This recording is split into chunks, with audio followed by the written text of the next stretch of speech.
Alaykum ahli iymon. Mana 12 metrli tarozimiz xudo xolasa tayyor bo'ldi. Namangan viloyatini Chortoq tumaniga xudo xolasa o'rnataman. O'rnatgandan keyin xudo xolasa bitta video qilib chiqaramiz yana.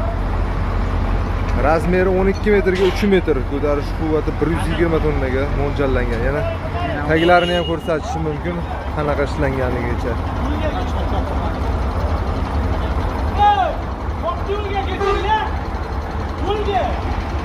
Alaykum ahli iymon.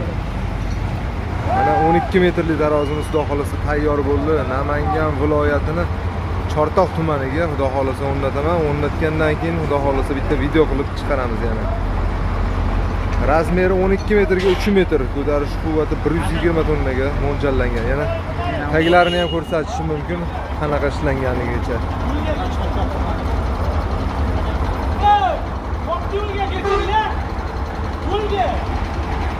Xudo xolasa mana yetib keldik 12 metrli tarozimiz bilan. O'rnatish jarayoni.